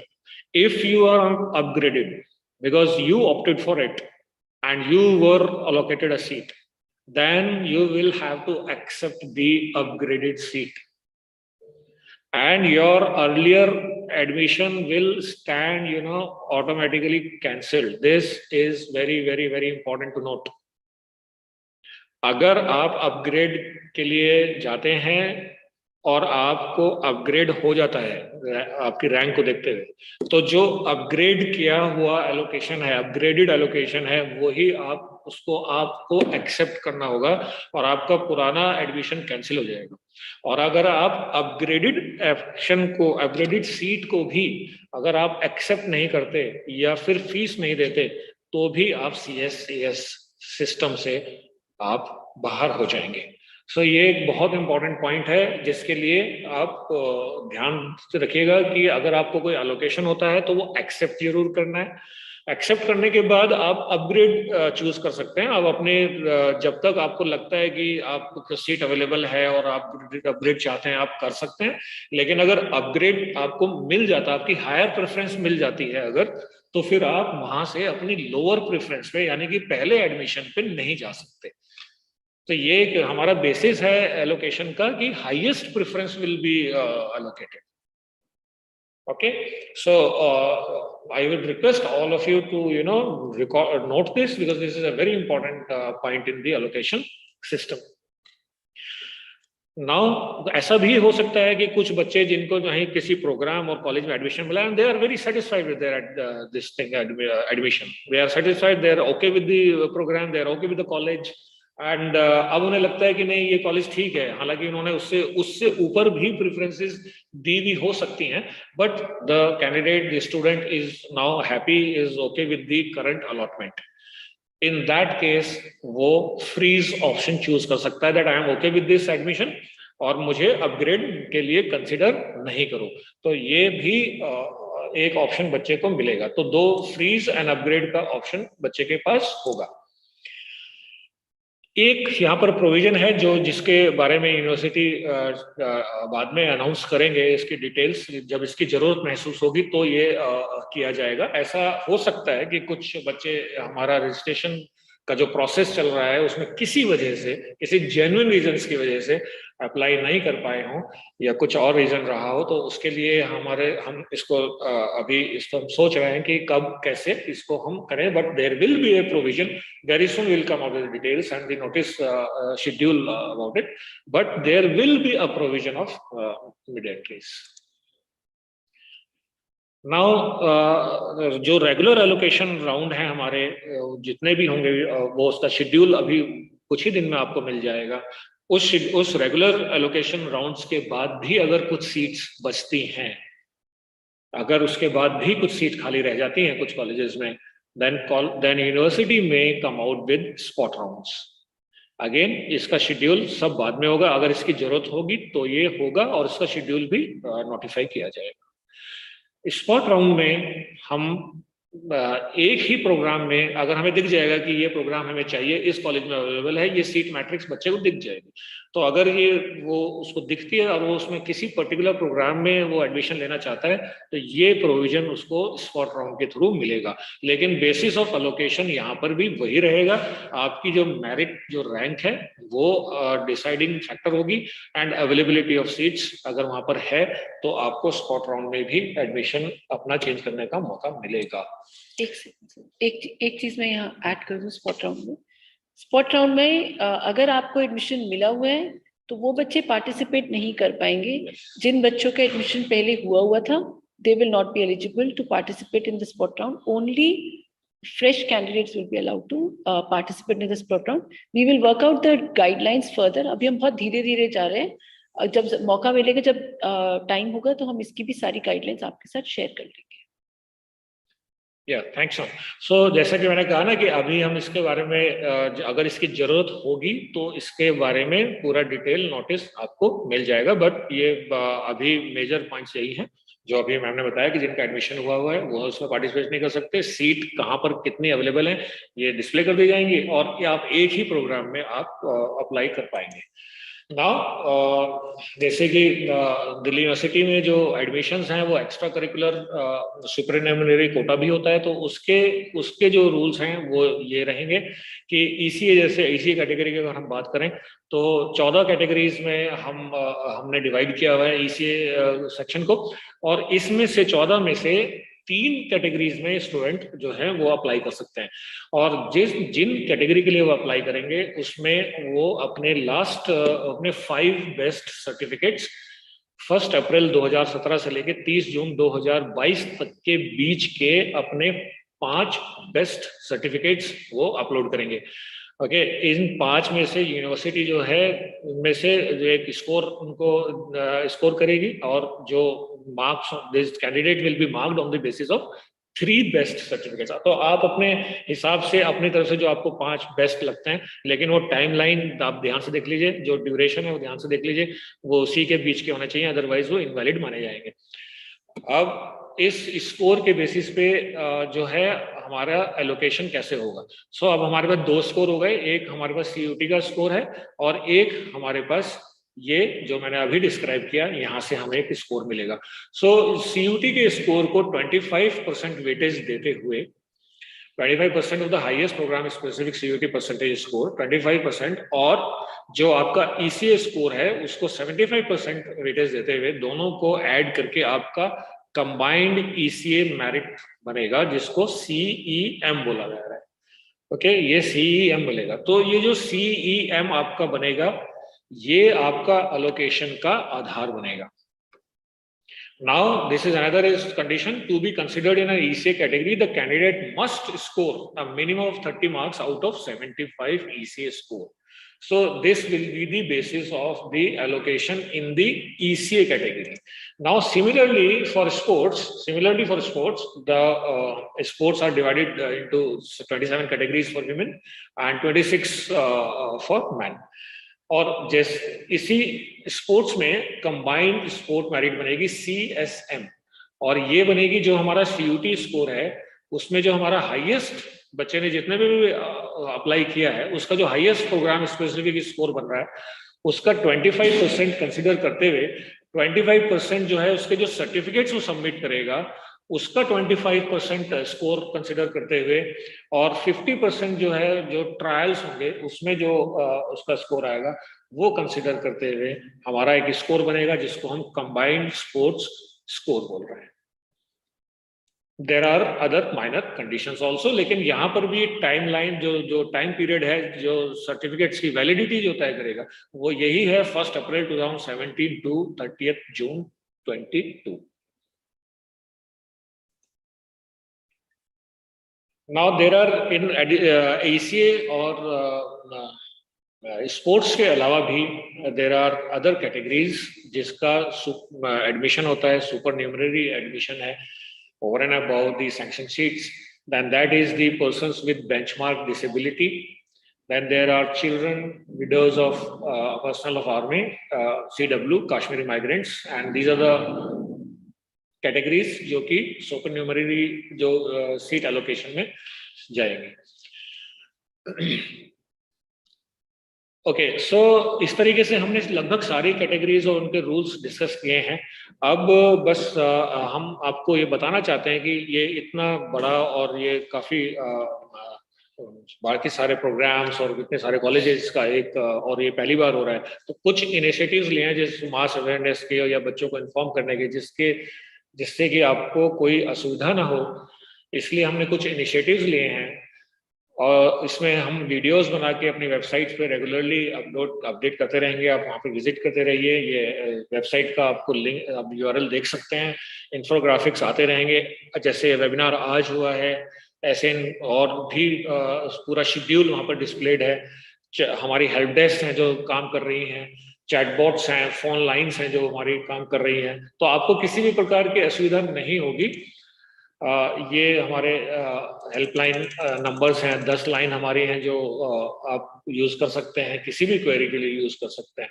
But हमारी एक request है कि अगर आपको कोई information चाहिए तो हमारे जो ऑफिशियल चैनल्स हैं, जो हमारी ऑफिशियल वेबसाइट्स हैं, आप सिर्फ वहाँ से इंफॉर्मेशन लें या फिर हमें आप कांटेक्ट करें डायरेक्ट। जो मैंने अभी आपको बताया कि चैटबॉट्स हैं, फोन लाइन्स हैं, किसी भी ऐसी जगह से जो unauthorised source of information provide वहाँ पर आप ना जाएं और सीधा हमसे बात करें। बहुत तरीके हैं ईमेल में हमने बताया जिससे कि आप हमारे से डायरेक्ट कर सकते हैं और ऑथेंटिक एंड ऑफिशियल न्यूज़ आप हमसे डायरेक्ट ले सकते हैं। So that is all for this phase 2 and phase 3 details. थोड़ा ज़्यादा काफ़ी लंबा कोई डिस्कशन हो गया, बट आप इसको बहुत ध्यान से, इतने दो फेजेस अभी भी बचते हैं, बट एक लास्ट बात के साथ मैं कंक्लूड करूंगा कि भले ही इसमें आपको लग रहा होगा काफ़ी काम करना है, लेकिन ना तो जल्दबाजी दिखाएं और ना लास्ट डेडलाइंस की वेट करें। अपना काम ध्यान से करें, धीमे धीमे करें, सावधानी से करें, क्योंकि फिर बाद में आपको जरा सी भी असावधानी हुई तो आपको मौका नहीं मिल पाएगा, क्योंकि एलोकेशन सिस्टम है, एक बार आपने गलती करी तो बड़ा फिर मुश्किल हो जाएगा आपके लिए। तो इसी सलाह के साथ जो है I would like to stop here and now I think if you want to say something, or we are ready for the we would like to take the questions if there are. Thank you, Amit sir and Haneet ma'am. Thank you so much for such a clear presentation. I think a lot of doubts must have been answered for the candidates, but there are some questions which have been repeatedly asked by them in the chat box. So I'll take up some of them. The first is about this freeze and upgrade. I think students are slightly confused that what is freeze and upgrade. So if you can just elaborate it again in 1-2 words. So you see, both these options will be active on your screen once you have taken admission in a college. तो मान लीजिए आपने एक list में, पहली list में आपने admission ले लिया और आपके पास आगे के भी विकल्प अभी रहते हैं, अभी आपके पास आगे के भी प्रेफरेंसेस सिलेक्शन का मौका है। तो और आप आगे बढ़ना चाहते हैं अपनी प्रेफरेंसेस में और एलोकेशन की तरफ बढ़ना चाहते हैं तो आप अपग्रेड दबाइए। अपग्रेड जिस लिस्ट में आप दबाएंगे उस लिस्ट में अगर आपके पास हमें आपकी प्रेफरेंसेस के आधार पर कहीं पर भी सीट अगर आपकी रैंक के हिसाब से खाली होगी तो हम आपको ऑटोमेटिकली अपग्रेड कर दे देंगे। पीछे वाली सीट आपकी कैंसिल हो जाएगी, ऑटो कैंसिल हो जाएगी और हम मान के चल रहे हैं कि अब आप आगे की अपनी प्रेफरेंस का इसका हमें कह रहे हैं कि आप हमें आगे ऑफर करिए। तो इसका मतलब है अपग्रेड। फ्रीज का मतलब हुआ कि मान लीजिए आप किसी एक प्रोग्राम को किसी एक कॉलेज में आपको मिल गया और आप संतुष्ट हैं, आप अब इस एडमिशन से खुश हैं, सेटिस्फाइड हैं, आप चेंज नहीं करना चाहते हैं तो आप फ्रीज दबा दीजिए। एक बार फ्रीज दबा दिया तो ना आप अपग्रेड कर पाएंगे और ना ही आगे की लिस्ट में आगे बढ़ पाएंगे। वो आपका इट्स लाइक फ्रोजन, आपने ये एडमिशन ले लिया है और आप उस पर खुश हैं। तो दोनों में बस इतना सा ही फर्क है। फ्रीज का मतलब हो गया इट्स लाइक फ्रोजन, आपने लॉक कर दी। अपग्रेड का जब आप अपग्रेड देंगे हम आपको ऊपर ऊपर ले जाने की कोशिश करेंगे अगर प्रेफरेंसेस और अवेलेबिलिटी ऑफ सीट और कैटेगरी के मतलब एलोकेशन रूल्स के अंतर्गत ही अगर आप एलिजिबल होंगे तो आपको हम अगली प्रेफरेंस में ऊपर ले जाएंगे। लेकिन जिस लिस्ट में आप अपग्रेड कराएंगे बस उसी लिस्ट के लिए वो मान्यता रखेगी।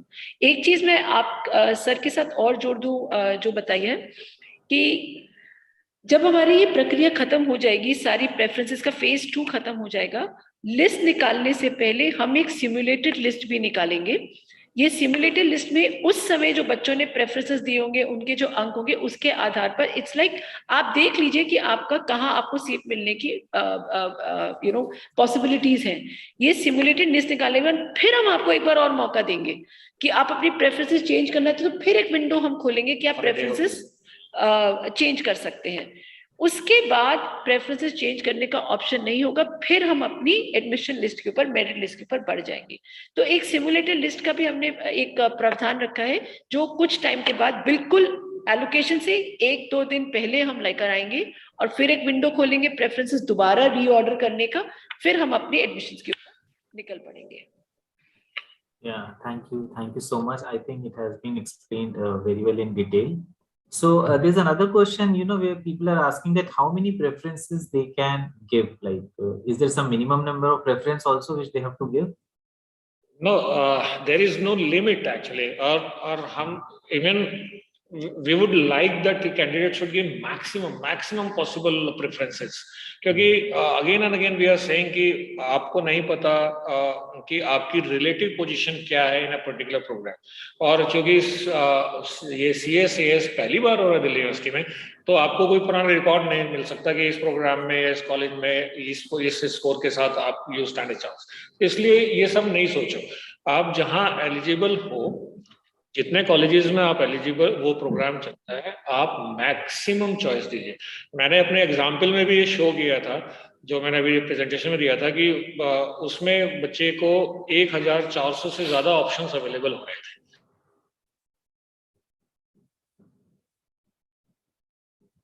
बना लीजिए, उसमें आप 50 प्रेफरेंस दें, 100 दें, 150 दें, कोई लिमिट नहीं है, बट कि हमें अच्छा लगेगा और हम ये चाहते हैं कि आप हमें ज्यादा से ज्यादा प्रेफरेंस दें। सर की बात के साथ मैं एक चीज और जोड़ दूं, इसका मोस्ट अप्रोप्रिएट जो हम सभी रेकमेंड करते हैं, आप वो जो आपकी अवेलेबल प्रेफरेंसेस थी जो सर ने दिखाया था, जहां पर 1417 अवेलेबल कॉम्बिनेशन है, मतलब ये सब आपके लिए खुले हुए हैं, आप दे सकते हैं। हमारी तो रिकमेंडेशन होगी कि वो जो काउंट 1417 है वो 0 हो जाना चाहिए, सभी आपकी सिलेक्टेड प्रेफरेंसेस में चली जानी चाहिए, तो वो काउंट आपका 1417 हो जाना चाहिए selected preferences. Yes, maximum preferences, there is no limit. So I think the take home lesson is that give maximum preferences and don't be hesitant in doing so. Okay, so another question, I don't know, I'm not clear about this. So it says that, the candidate has filled the form, they have given the preference, but when they reach to the end and submit it, again, they see this option that they can redo it again. So is there something wrong? They want to know this. No. There's nothing wrong. What we have done is we are not freezing the preference, क्योंकि कल ही तो खोला है, अगर आप आज उसको save कर रहे हैं और 5 दिन बाद फिर आपका कुछ विचार बदल गया, आपने किसी से बातचीत की और फिर आप बोलेंगे कि हमसे गलती होगी, हम ये प्रेफरेंसेस नहीं चाहते थे, इसलिए अभी हम उसको सेव, हालांकि वो आपको सेव दिखा रहे हैं, फिर आप दोबारा जाके फिर भी आप उसको दोबारा से स्टार्ट कर सकते हैं। जो सेव्ड है वो तो रहेंगी ही रहेंगी, लेकिन अभी आप चेंज करना चाहेंगे, फिर हमारे पास कुछ बच्चे आ जाते हैं कि मैम मुझसे गलती हो गई, ये चेंज करना चाहता हूँ, मैंने इससे बात की उससे बात की, मैं रीऑर्डर करना चाहता हूँ, तो ये अभी इस समय आपकी सेव हो गई, लेकिन लॉक नहीं हुई है। आप उनको चाहें तो अभी भी उनके साथ ऊपर नीचे कर सकते हैं, जब तक हम लास्ट डेट पे नहीं पहुंचेंगे हम इसको किसी को भी लॉक नहीं करेंगे, बिल्कुल मतलब परमानेंटली फ्रीज नहीं करेंगे। You can freeze for the timing, you can go back, keep doing it till you get the last date. This is the meaning of this one. Although you are saying save, but it's not actually submitting. It is not logged actually. जी, It is saved. वो safe है, secure है, आप निश्चिंत रह सकते हैं। अगर आप कुछ नहीं करेंगे एक बार फाइनल सेव करने के बाद, तो भी वो डेटा हमारे पास रहेगा सेव। अगर आप चेंज करना चाहें तो कर सकते हैं, तो इसका मतलब सेव हो गया है योर, बट लॉक नहीं हुआ है कि उसमें आप चेंज कर ही नहीं सकते। चेंज कर सकते हैं, तो 10 अक्टूबर तक आप जितनी बार चाहें उसको चेंज कर सकते हैं। Thank you so much. I think Haneet ma'am has already answered this question, but they just want to be very sure that how many times can they change the preference. So I think the number is not fixed. yeah. Any Currently till number. 10th October you can do as many times as you wish to. Okay. And can they change their preference after, I think, the final submission? No, once you've submitted it, then you will not be able to change. You will not be able to add or delete any program or add or delete any program and college combination also, except for that preference change window wherever it is applicable. So after, let's say, simulated list, if we take out a preference change window, you can only reorder your preferences, except those windows. If we reach a deadline, then you cannot change, edit, or update your preferences. Okay, thank you so much. So another question is regarding the editing of information of personal details in the CUET registration form. So some candidates want to know that they have done editing at the CUET portal. So will it be auto-integrated in the CSAS form, or they have to do it manually? No, once they do it, we will take some time. तो for example किसी बच्चों ने शायद अपना नाम कुछ वहाँ correction window में बदला था जब सीयूईटी ने खोला था, एनटीए ने जब ये विंडो खोली थी, कुछ बच्चों ने अपना नाम वगैरह एडिट किया था वहां पर। वो कुछ टाइम दीजिए हमें, क्योंकि डेटा ट्रांसफर होता है फिर वो इंटीग्रेट होता है, उसमें कुछ टाइम लगेगा, लेकिन I think with in 48 to 72 hours. Normally it takes 2 to 3 days for this data to transfer. So once it gets integrated, the name, photograph, it will get auto integrated, but it takes a little time. तो wait कर लीजिए थोड़ा सा, 2 या 3 दिन में 2 या 3 दिन हो जाएगा। Okay, thank you. So another question says that some candidates have the discrepancy in their parents' name in the class 10th and 12th mark sheet. So they have submitted it to CBSE for correction. So can they upload an affidavit in place of that? Well, we would not like you to submit any additional documents in lieu of these. But अगर आपके पास कुछ ऐसा change हो रहा है तो आप change करवा लीजिए within the time. We have time, अभी तो आपके पास टाइम है, अभी तो 14-15 दिन है, आप चेंज करवा लीजिए और करेक्ट डॉक्यूमेंट ही डालिए, because it's very difficult then to communicate, because this is completely online system. आप कुछ भी हमें हमारे मेल पे भेजेंगे, हम उसको एंटरटेन नहीं कर पाएंगे, जो डैशबोर्ड पे होगा हम उसी को देखेंगे। तो अभी ना कुछ हमारे पास कुछ मेल्स भी आनी शुरू हो गई थी कि मेरा सर्टिफिकेट ये नहीं है, इसको मेल पे ले लीजिए। हम मेल पे नहीं ले सकते, जो आपने डैशबोर्ड पे डाला है बच्चे ही अपने आप डालेंगे और हम उसी को देखेंगे। सब कुछ सिर्फ उस ऑनलाइन सिस्टम के ऊपर है। ये मेल सिस्टम सिर्फ आपको मदद करने के लिए बनाया हुआ है, लेकिन इसका हमारे पास कोई एक्सेस नहीं है, बच्चे ही कर सकते हैं। ये बच्चे और कॉलेजेस के बीच का प्लेटफॉर्म है। तो इस तरह से हमें मेल भेजकर कोई आप अपने डॉक्यूमेंट्स मत भेजिए, because we will not be able to take them. हम नहीं इंटीग्रेट कर सकते उसको। और आप सोचिए भी कि इतने लाखों बच्चे अगर हमें मेल पे भेजेंगे तो हम कैसे उसको संभालेंगे। तो आप डैशबोर्ड पे ही अपना करेक्ट सर्टिफिकेट डाल लीजिए। अभी वेट कर लीजिए, मत डालिए अभी तो आपके पास 14 दिन है। आप ठीक ही डॉक्यूमेंट डालिएगा। rather than giving us an affidavit, it is better you get the correct certificate uploaded. वैसे भी हम अगस्त में भी came out with this notice that Yes, sir. they can get their documents made or remade or corrections done, whatever is required. तो अगर वो बहुत according to the requirement नहीं है document तो दिक्कत होगी. इसके अलावा this application form डालना या acknowledgement से नहीं हो पाएगा. So will not like that to happen. So अभी जल्दी से जल्दी इसको बनवा लीजिए, 10th तक का टाइम है. और CUET में भी हम उम्मीद कर रहे हैं, आपने तब भी अपने डॉक्यूमेंट्स तो डाले थे, CUET का जब फॉर्म भरा था तब भी कैटेगरी सर्टिफिकेट्स वगैरह तब भी डालने थे, तो वो आपने अप्रैल मई में डाले थे, तो अब तक तो आपके सर्टिफिकेट बन जाने चाहिए अगर आपको उस फैसिलिटी को अवेल करना है तो. Okay, so another question is regarding registration of CSAS portal. Some applicants are saying that, when they registered initially at CUET registration portal, they had selected University of Delhi, but now when they are registering at University of Delhi portal, they are unable to register and a message pops up which says, you have not given intent to apply to this university. So this is exactly, what we just addressed right now. Because NTA एक देखिए दो अलग platform है, एक platform एक organisation का है, वो नेशनल टेस्टिंग एजेंसी का है. वहां पर आप जब यूनिवर्सिटी ऑफ दिल्ली का इंटेंट देंगे उसके बाद फिर वो हमारे डेटा के साथ इंटीग्रेट होता है. तो अगर वहां पर आपने करेक्शन विंडो में आप अब दिल्ली यूनिवर्सिटी का विकल्प सिलेक्ट कर रहे हैं तो यहाँ इंटीग्रेट होने में कम से कम 2 से 3 दिन लग जाते हैं. तो थोड़ा सब्र कर लीजिए, वहां किए तो 2 से 3 दिन के बाद आप CSAS में अप्लाई करना शुरू करिएगा. And can they do some minor corrections while registering at CSAS portal? हाँ, yes, Like, I think some typographical error is in name. Not in their name, because name they will not be able to edit. Okay. Name will be exactly the same name which they had submitted in CUET. Parents name अभी ठीक ही डालिए, मतलब ध्यान से करिए ना, जल्दबाजी की कोई जरूरत नहीं है, आराम से करिए. और ये बहुत दुख लगता है कि अभी तो फॉर्म फिल नहीं शुरू हुए और आप पहले ही पूछ रहे मुझसे गलती हो जाए तो ध्यान से करिए और इसको आराम से किसी बड़े के साथ बैठकर फॉर्म फिल करिए. और बहुत बड़ा फॉर्म नहीं है, बहुत ही सिंपल फॉर्म है. और जल्दबाजी हम दोनों, और हम कितनी बार ये बात कह चुके हैं, ना ही जल्दबाजी करिए और ना ही लास्ट डेट का वेट करिए. हर सेक्शन में एक बार ऊपर जाके देख लीजिए, बहुत मौके मिलते हैं प्रीव्यू करने के. सेक्शन भरा, ऊपर देख लीजिए, दूसरा सेक्शन भरा, ऊपर, फाइनली प्रीव्यू भी देख लीजिए, उसका प्रिंट आउट निकाल के भी देख लीजिए कि सारी फील्ड ठीक भरी है, तभी सबमिट करिए और पैसे दीजिए. ये सब कर लीजिए एंड में जब, लेकिन अगर सबमिट कर देंगे तो चेंजेस करना मुश्किल है, तब नहीं आप कर पाएंगे.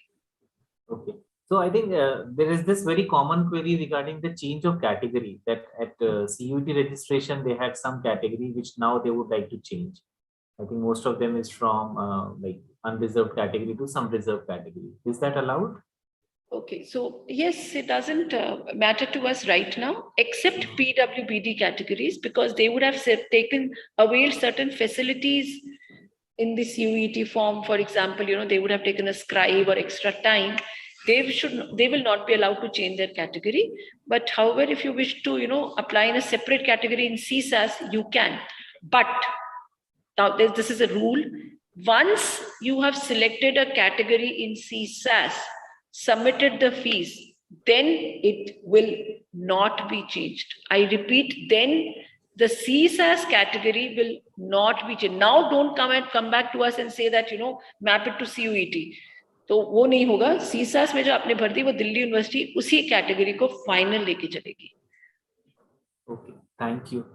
Another very common query is about those applicants who wish to apply either under sports or ECA category. So they have this apprehension that once they select that category, will they be considered in UR category or not? The UR merit list. They will be they will. in UR category. Yes, जो हमारे initial, जो हमारा first, let's say for example first round of allocation है, उसमें ऐसे candidate जिन्होंने इसमें apply किया है और इसके साथ साथ ECA और स्पोर्ट्स में भी अप्लाई किया है, so they will be considered as per their category in the first round of allocation. बाद में जब अगर वो ECA का जब प्रोसेस कंप्लीट होगा तो वहां पर ECA के अपने allocations फिर तब आएंगे, तो they will be considered. अभी का आंसर ये है कि yes, in this UR category they will be considered. ECA and sports are supernumerary. Supernumerary. So supernumerary are like separate lists. They do not affect the regular allocations. Okay, thank you. So another question is that I did not select certain science courses while registration. Can I do it now? What do you mean by this? We didn't get it. Even I didn't get the question. I did not select certain science courses at the time of registration. Can I do it now? I think this question doesn't Yeah, CUET or CSAS? has any importance now because the exam is already over. No, Now- it says the initial registration, which possibly is at CUET portal. Okay, so now the CSAS is in, we are filling the CSAS form. So यहाँ पर आप अपनी preferences जिसमें भी आप eligible है वहाँ choose करिए और आपकी वो consider होंगी. जो साइंस के स्टूडेंट्स हैं उनके लिए जैसे हमारी एलिजिबिलिटीज फिजिक्स ऑनर्स के लिए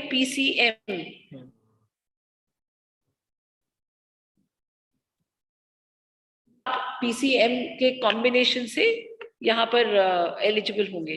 तो basically the point is that your eligibility should be exactly the same which are mentioned, those subjects which are mentioned wherever there is a requirement. Economics honors है तो maths एक compulsory component है, तो maths में paper देना, CUET का paper देना जरूरी है, mandatory है. But अगर कोई साइंस का बच्चा humanities में आना चाहता है, they can do so. There is no deduction to it. You can change your stream. We will consider your, suppose it is PCM. So, and let's say a language, let's say the language is Hindi. So we will consider Hindi and PCM, and you're eligible for history honors, political science honors, social work, etc. Yes. There are many questions, Hanit ma'am, but I think we are running out of time. So I'll just take one last question, which says that, why is Delhi University considering the percentiles, not considering the percentile score and considering the normalized score? Okay, so I think this is, it's a little mathematical, but we can still explain this. See, percentile scores give you a relative position. Percentiles is like, so if you're a 99 percentile, which means 99% of the students have scored below you. So this is like your position. Positions can't be added. So normalized scores, NTA has converted percentiles into normalized scores. The range of these scores is exactly same as the raw scores are.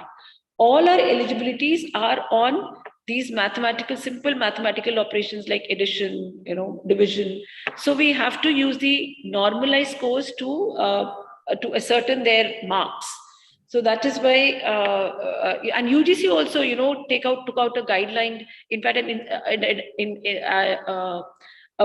instructions that for admission to universities, the normalized scores would be considered.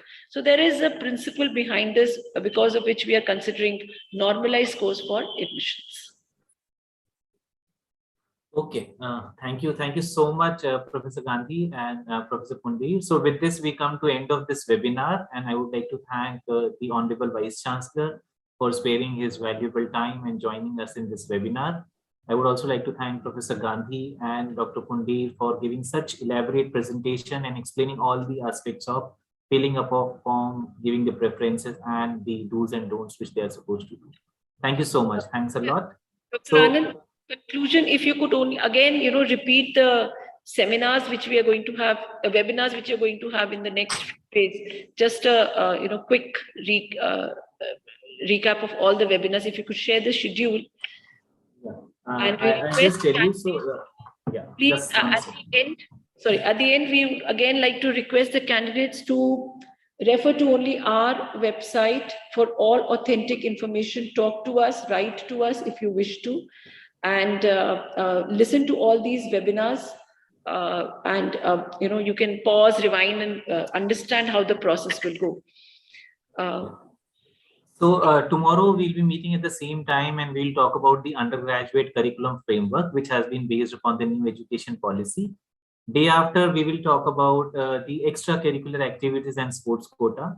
And on Friday, this weekend, we'll talk about the reservation policies for SC, ST, OBC, EWS, and PWD categories. And on Monday, we meet and talk about the admissions to non-collegiate women education board, which is popularly known as NCWEB, sorry. So hope to see you all again tomorrow, same time, same place. Bye-bye. Thank you. Thank you. Thank you so much.